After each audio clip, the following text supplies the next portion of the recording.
All right, good afternoon, everyone. Welcome back to another Career Readiness Initiative session. Today we have Lacey Garrison with City Year here to talk to you about what City Year does and some opportunities they have for you as students. Lacey? Yeah, thanks, Amanda. Um, I'm Lacey Garrison, and I'm a recruiter sitting in Fayetteville, Arkansas, and I help fill our Little Rock and Tulsa sites. But then we're in 29 different cities, so I help students if they want to pursue opportunities outside of here. Um, Essentially, we're a year of service opportunity. So if you've heard of AmeriCorps, we're basically an umbrella agency underneath AmeriCorps.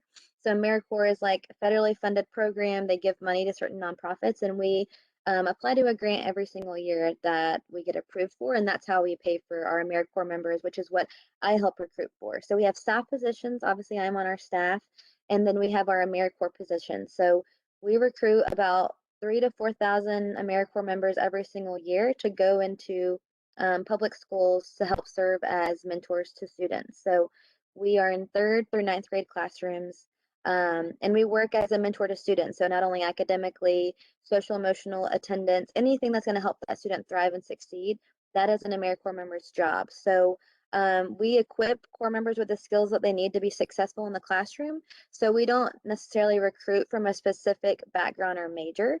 Um, Obviously, if you're not interested in working with students, that's typically the thing we look for is if you want to work with students, if you have a passion for education, say that you could have benefited from a mentor growing up, or say you have a mentor now that um, you find to just be really helpful to help guide you through life.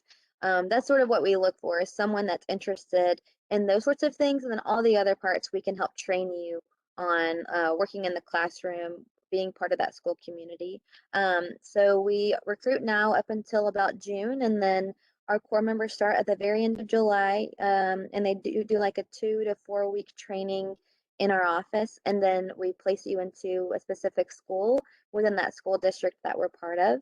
And then you get placed into that school, you get to know the school community, you get to meet your teacher, you get to have like a one-on-one with them and kind of have a game plan for the year. And then you're on that specific team at that school. So we definitely have very much a team environment. It's very much collaboration. One of our mottos is like collaboration first, students first, or it was collaboration first, students always, or something like that. So City Year, we are filled with lots of culture. If you know about workplace culture, City Year, like um, that's one of the main important things about City Year is our culture. We have a mission, our core values, and things like that. So we're a social justice nonprofit. It's a 10-month commitment. And after the 10 months, you can choose to stay on our team for another year. Some core members do that. Or we help figure out like what are your next steps after you work with us. So we help create a pipeline of careers after you leave our doors. So students that join our team come from a variety of backgrounds and then go on to do so many different things after they work with us. So they might go into law school or medical school or like get a fellowship or become a teacher, or stay within the nonprofit sector like I did, or go into like the sales industry. There's so many different like career choices that core members go into after they work with us too. So there's not like one specific area, which is just it's really cool to see the data to see where everyone goes after they work with us, and that just helps by making connections and networking with us. So yeah, that's my spiel, Amanda. I would love to answer some questions from you or the student that is in the chat. It looks like they put a chat in here. Yeah, if you have any questions, feel free to unmute yourself and ask out loud, or you can type them in the chat and I'll ask her for you. Um, One was, I can't remember, is this full-time or part-time? Yeah, good question. So it's from you work like a typical school day like a teacher would. So I would say you probably work like 45 to 50 hours a week just because we do after school programming. So like in elementary school, they start so early. So core members might arrive at 7 a.m. and work till 4:30 or 5. Um, so yeah, it's definitely a full-time program, which sometimes students try to do this and go to school full-time. So it's definitely very much like you're done with school or you're a part-time student. So we have some core members that have chosen to go to school part-time while they work with us. Okay, awesome. Yeah, because I was wondering if you could juggle classes and. Yeah, definitely only part-time. But on that same note, like you get a paycheck every 2 weeks, and that ranges from 660 to 960 every 2 weeks, depending on where you serve. In the Little Rock area, it's probably closer to the 660 mark just because the cost of living is really affordable there. So you're looking at like $1,100 a month, which doesn't sound like a lot for like you're just graduating college. For me, it was doable because I had a roommate at the time, and it was something that I really wanted to do to like jumpstart my career. And then at the end of the 10 months, we give out a $6,100 education award that you can put towards student loans or future education expenses. And that's another cool part about our program is all the scholarship opportunities that are provided as an alum. Like I got to go to OU for my MPA and get it tuition free. And we have like over hundreds of scholarships across the US for people who want to pursue another degree. That's awesome. That's a huge benefit. Yeah. Like, school is expensive. Yeah. Yeah. Trying to think if there's any other questions students may have. Well, I would say too, like some of the skills that you gain from our program, like a lot of soft skills, obviously, like communication, relationship building, which is so crucial and important to a future employer. And then a lot of data management, like you keep track of your student data and have to like put that into a system, keep track of it.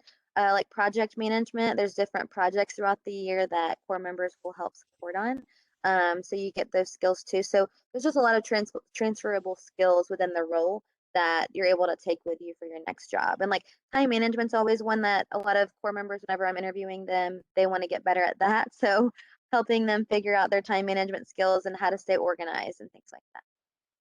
Yeah, transferable skills are so important, especially those soft ones. Like a lot of employers say that they don't think new grads have the soft skills required. So that'd Yeah. be a great resume builder and help you like Hmm. have specific examples of when you use those skills. Yeah, and a lot of companies say like I can teach someone the job, like that's totally doable, but I can't teach them those soft skills like over time. Like that's the important part about getting those skills earlier rather than later. Because if they feel like you're trainable, that's where that soft skills comes into play. Then it's like, okay, I can work with them on their hard skills. Yeah, exactly. Yeah. Yeah. Plus Anything being like else? with teachers is always Yeah. helpful. Yeah, it was definitely interesting. Like I hadn't been back in the school since I was in school, honestly, and so it's definitely a different environment than I remembered. And every teacher has their own different personality, so you have to learn how to work with each of them. Because I was sort of in a different space. I worked with like a bunch of different teachers. But from what I've seen with our core members that are in the classrooms with their teacher, it's really cool to see how they keep in touch now. Like there's a core member that graduated 5 years ago from our program, and his teacher like posted on Facebook like, Gabe, remember when you were in my classroom? Like, I can't believe it's been 5 years and like celebrating where he is now. And you just really build a relationship with that teacher and become part of their family. Like, I know one of our core members has gone to like their family Christmas and things like that. So again, Wow. it's like that soft skills piece of like you built relationships and now you're like a family with this teacher or like this school community, which is cool. Yeah, that's amazing. Yeah. Would you care to talk about your career path a little bit? Just Yeah. how So you got here? yeah, I started out like a psychology major. I thought I wanted to like become a therapist or a counselor.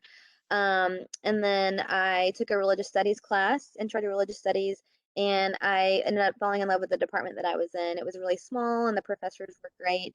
So I switched to religious studies and philosophy with like a psych minor. And then graduating, I was like, I don't know what I'm gonna do with this. But I'd heard of AmeriCorps. And so I like looked up, I was from Tulsa, so I like Googled AmeriCorps programs in Tulsa. Literally, that's what I did.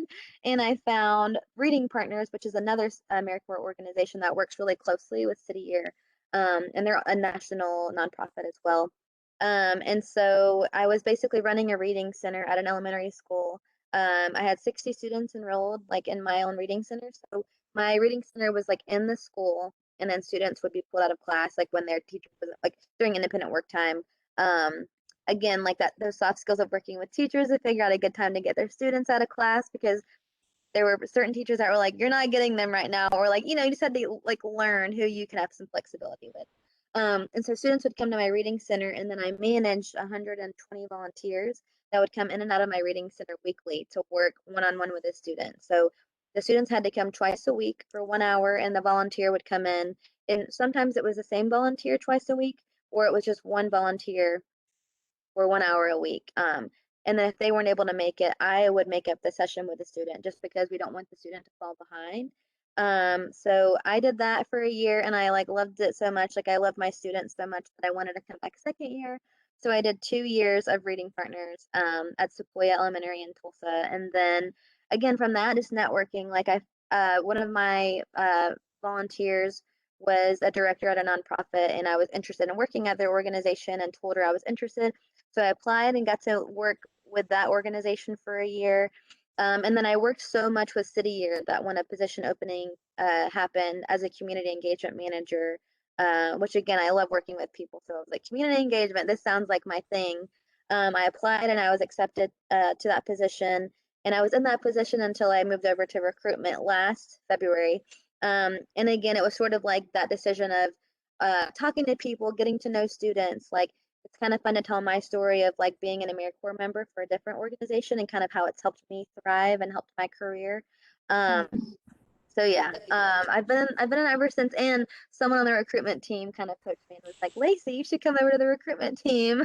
So that was another reason why I moved over. But again, it was like from building relationships and networking. So much can happen from that. Yeah, that's really awesome. And it's fun Yeah, to see how like your college career even changed and then it just kind of yeah. naturally progressed. Yeah, so I always like to like let students know like you don't have to study one like so much like it doesn't matter. I feel like it doesn't like really matter what you study these days. There's so many ways to like apply and talk about like your major. Like with my program, I had to do a lot of writing and critical thinking and work with like diverse populations. So highlighting those things, I think talking with the career services department at your university like can help leverage that because if not, like you're just going to feel like, oh, I have a religious degree. What am I supposed to do with this? You know? So being able to talk to, I think, career services about those things, which I utilize that at OU to figure out, like, how can I elevate my degree to help get me a job? So that's a Yeah. little plug for your department. Thank you. Yeah, we're definitely here to help and And we want to resume, I connect with remember students.